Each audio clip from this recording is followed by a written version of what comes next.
Hello everybody, welcome to Subodhi mess channel. हम preparation कर रहे हैं HPSC असिस्टेंट प्रोफेसर कॉमर्स के एग्ज़ाम के लिए, जिसका सिलेबस सेम आपका UGC नेट कॉमर्स का सिलेबस है। यहाँ पे मैं आपके लिए लेके आती हूँ अपने चैनल पे टॉपिक वाइज और सिलेबस वाइज कंटेंट, जिसमें हम सबसे पहले पढ़ते हैं short notes related with the topic and उसके बाद हम करते हैं प्रैक्टिस क्वेश्चंस। आज का टॉपिक है इंटरनेशनल बिजनेस से related balance of payments and importance and components of balance of payment. काफ़ी इंपॉर्टेंट है, इसमें से क्वेश्चन आता ही आता है। बैलेंस ऑफ पेमेंट क्या है? Balance of payment is a systematic record of all economic transactions between the residents of a country and the rest of the world over a specific period, typically a year. It includes all transactions including goods, service, income and financial assets. सारी economic transactions का एक country के बीच और rest of the world के बीच एक साल में जितनी भी ट्रांजैक्शंस हुई है इकोनॉमिक ट्रांजैक्शन का, उसका एक सिस्टमेटिक रिकॉर्ड कर रखना, that is balance of payments. और उसमें क्या क्या इंक्लूड होते हैं? गुड्स इंक्लूड हो जाते हैं, services, income and financial assets. Importance of balance of payment, क्यों BOP इम्पॉर्टेंट है? इकोनॉमिक स्टेबिलिटी का इंडिकेटर है balance of payment. Balance of payment reflects the economic strength of a country. एक कंट्री की economic strength को reflect करता है कि, और ये शो करता है कि एक कंट्री नेट बोरोवर है या लेंडर है to the rest of the world. Next is influence on exchange rates. Exchange rate पे इन्फ्लुएंस आता है। परसिस्टेंट डिफिसिट और surpluses on BOP effects a country's currency value. BOP का डिफिसिट अगर continuous आ रहा है, कंटिन्यूस सरप्लस आ रहा है, तो कोई कंट्री की करेंसी की वैल्यू को इफेक्ट करता है, ठीक है। और एक्सचेंज रेट और इकोनॉमिक पॉलिसीज़ को भी इन्फ्लुएंस करता है। Next is policy formulation. BOP data को यूज़ करती है government to create monetary and physical and trade policies, ताकि इम्बैलेंसेस को करेक्ट किया जा सके और इकोनॉमी को स्टेबलाइज किया जा सके। Next is investor confidence. जो अगर हेल्दी BOP होगा तो ये फॉरेन इन्वेस्टर्स का कॉन्फिडेंस बूस्ट कर देगा, ठीक है। और ये शो करता है कि जो कंट्री की कैपेसिटी है वो कितनी है फॉरेन डेट को रीपे करने की। Next is international relations. BOP help करता है कंट्री का इंटरनेशनल इकोनॉमिक रिलेशन कैसा है उसको अंडरस्टैंड करने में, और ट्रेड एग्रीमेंट्स और डिप्लोमेटिक स्ट्रैटेजीज़ पर भी वो इम्पेक्ट करता है। That's why these are the important points. That's why the balance of payment is very much important for a country. Next is component of balance of payment.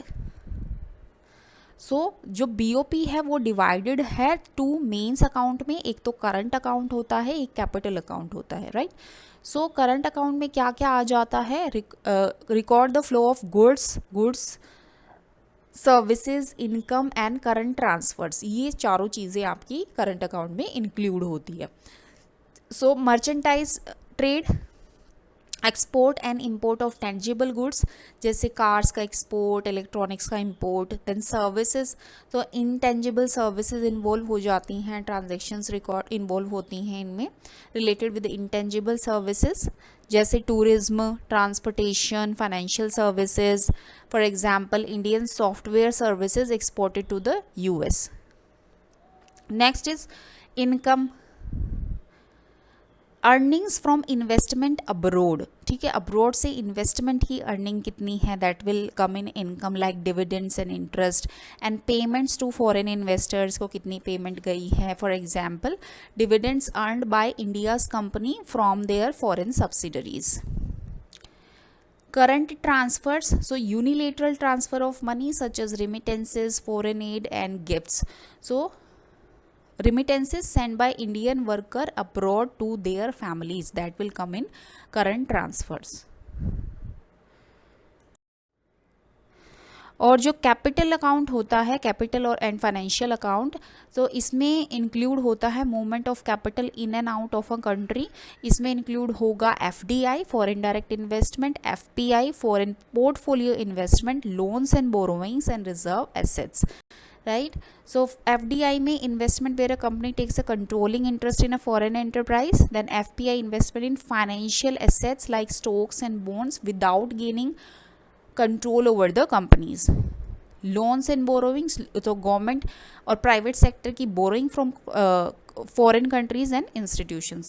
Reserve assets, so foreign exchange reserves held by the country's central bank to stabilize the national currency and manage trade deficit. Other investments में आ जाता है, includes cross border loans, bank deposit and trade credits. Third is errors and omissions, so balance discrepancies between the current and capital account often due to data gap or unrecorded transactions. So यहाँ पे errors या omission होने के chances रहते हैं अगर transactions unrecorded रह जाती हैं, कुछ डेटा में gap आ जाता है तो.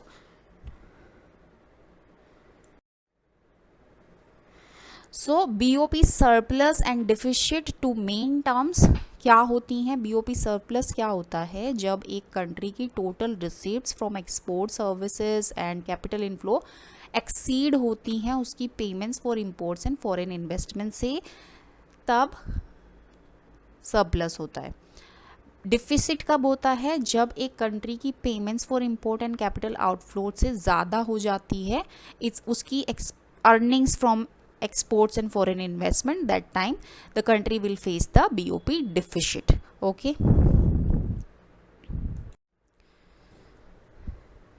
next is adjustment mechanism.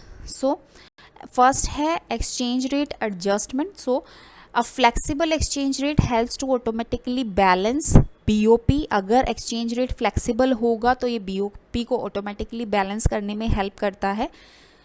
अगर डिफिसिट होता है BOP में उससे क्या इफेक्ट होगा, करेंसी डिप्रिसिएट हो जाएगी और boosting export and reducing imports. और मॉनेटरी एंड फिस्कल पॉलिसीज़ क्या करेंगे, गवर्नमेंट्स में adopt monetary tightening, impose tariff को पर इम्पोज लगाएगी and reduce spending to correct BOP imbalances. So ये एडजस्टमेंट करती है गवर्नमेंट BOP के इम्बैलेंसेस को करेक्ट करने के लिए. So that was the short notes about our today's topic which was balance of payment and importance and components of balance of payment. So चलिए अब start करते हैं practice questions. Question number 1, what is the balance of payment? So balance of payment क्या है? Option number B, a record of all economic transactions between a country and the rest of the world. Next is, which of the following is a component of the current account of the BOP? Current account का component इनमें से क्या है? सो देखो A, B और D ये आपके capital account में आ जाते हैं. Option number C, merchandise trade जो है that is the component of current account of the BOP. Okay, option number C is the correct answer. Next question, which of the capital and the financial account of the BOP includes which of the following? Capital and financial account of the BOP includes which of the following? तो इसमें आ जाता है आपका foreign portfolio investment. Option number C. Next is, what is a BOP surplus? BOP surplus क्या होता है? जब total receipts from the rest of the world exceed total payments, that time BOP surplus will occur. Option number C. Next question, which of the following is not a part of the current account? Current account का इसमें कौन सा part नहीं है? That is your foreign direct investment. FDI is a part of capital account. Next is error and omissions in the BOP referred to. So misreporting or gaps in the data recorded in the BOP, that is errors and omission in the BOP. Option number B is the correct answer. Question is, the BOP can be used as an indicator of. So BOP किस लिए use कर सकती है governments? Economic stability and a countries international financial position के लिए BOP is used as an indicator. Option number C is the correct answer. Question is, which account in the BOP records the transfer of money without receiving goods or services in return? तो ये होता है आपका current transfers account में record. Option number b is the correct answer. Next is the persistence BOP deficit can lead to, अगर continuously government को BOP में deficit हो रहा है तो इससे क्या होगा, तो कंट्री की करेंसी डेप्रिशिएट हो जाएगी। Option number b is the correct answer. Next question, the capital and financial account in the BOP primarily deals with short term capital flows in international aid, B capital transfer and acquisition disposal of non produced non financial assets, C trade in services, ये तो current account में आ जाता है, transfer से related to tourism ये भी current account में आ जाता है, तो ऑप्शन नंबर बी, अच्छा शॉर्ट टर्म भी करंट अकाउंट में आता है, ऑप्शन नंबर बी आपका capital transfers and acquisition disposal of non produce and non financial asset, that is the correct answer. Question is, which of the following transactions would appear in the financial account of the BOP? कौन सी transaction BOP के financial account में record की जाएगी? Option a, a foreign company purchasing shares in an Indian company. Option b, import of machinery from China. Option C, a tourist spending money in India. Option D, remittances sent by the Indian worker abroad to their family. So option number A, a foreign company purchasing shares in an Indian company, that will come in your FPI, foreign portfolio investment, और वो किस में आता है, financial account of the BOP में आता है। Next is the difference between the value of a country's import and export of goods is known as, इसको बोलते हैं option number b trade balance. Question is, the balance of payment reflects transactions over what period, yearly, annually? Option number c is the correct answer. Question is, which of the following is a consequence of a BOP surplus?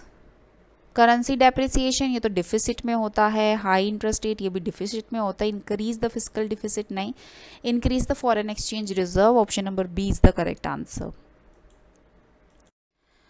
Next is, the current account of the BOP includes which of the following components?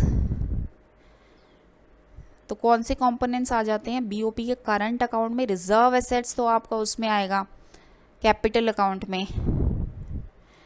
Option number c, income from investment, investment से income होती है, that will come in the current account of the BOP। Question is, what is the primary function of the BOP? So that option number B, to record a country's monetary transaction with the rest of the world, that is the primary function of the BOP. Option number B is the correct answer. Next question, a country experiences a BOP deficit may adopt which of the following measures to correct it? एक company BOP deficit experience कर रही है तो क्या measure वो लेगी उसको correct करने के लिए? वो अपनी जो करेंसी है उसको devalue कर देगी, ठीक है। करेंसी को डीवैल्यू करने से क्या होगा, एक्सपोर्ट्स इंक्रीज हो जाएंगे, ठीक है, और इंपोर्ट्स डिक्रीज हो जाएंगे, ठीक है। Option number c is the correct answer. Next question, remittances send by the citizen working abroad are classified under which account in the BOP? So ये आपके आ जाते हैं करंट अकाउंट में, option number c. Next question, which of the following is a benefit of a BOP surplus? Higher foreign debt, reduction in foreign exchange reserve, increase in imports. So option number b, strengthening the domestic currency is a benefit of BOP surplus. Next question, which of the following transactions is recorded under the current account of the BOP? Option A, a foreign company setting up a factory in India. Option B, an Indian company issuing shares to a foreign investments. Option C, the export of agricultural products from India to the US. Then option D, a loan taken by the Indian government from the World Bank. So option number C that will be recorded under current account of the BOP. Export agricultural products का export करना India to US, that will come in the current account, और बाकी जो तीनों statements है वो आपके आ जाएंगी कैपिटल अकाउंट के under. Next is the countries current account is in surplus when exports of goods and services exceeds imports, capital inflows are higher than capital outflows. तो कैपिटल तो आपका कैपिटल अकाउंट में आएगा, तो ये ऑप्शन तो होगा नहीं. Government spending is lower than tax revenue, no. The country experiences higher FDI, no. तो option number a, exports of goods and services exceeds import. ठीक है, जब एक्सपोर्ट इंक्रीज कर जाता है इंपोर्ट से तब होता है सरप्लस, जब इंपोर्ट इंक्रीज कर जाता है एक्सपोर्ट से तब होता है क्या, deficit. Option number a is the correct answer. Next is which of the following correctly describe the financial account. Financial account को करेक्टली कैसे डिस्क्राइब कर सकते हैं. So in option number b, it includes transaction in the financial assets like FDI and FPI. Next question, if a country experiences a large capital inflow due to FDI, it is likely to. So अगर एक country experience कर रही है बहुत ज़्यादा capital inflow FDI की वजह से, सो इसका मतलब क्या होता है. So it's increases foreign exchange reserve, face a rise in domestic inflation, decrease its trade deficit, experience a reduction in interest rate. So option number A, it is likely to increase its foreign exchange reserve. Next question, the BOP is considered balanced when. कब balance होता है. So the sum of the current account and the capital and financial account equals 0. ठीक है, तब balance माना जाता है BOP. Option number b. Next question, in the context of BOP, which of the following is considered as an inflow of money into a country. Inflow of money, import of machinery, payment of interest on foreign loans, earning from export, domestic spending on foreign goods. तो यहाँ पे spend कर रहे हैं, payment कर रहे हैं, import कर रहे हैं, तो ये सारा आउटफ्लो ऑफ मनी हो रहा है. लेकिन option number b, payment of interest on foreign earnings from export. Option number c, earning from exports, यहाँ पे अर्निंग हो रही है, that will consider as an inflow of money into a country. Option number c is the correct answer. So that's all for today's class, जिसमें हमने complete कर लिया है topic balance of payment, importance and components of balance of payment. काफ़ी important topic था. चलिए, thank you for today. If you like the content, please do like, share and subscribe my channel. Thank you. Keep preparing.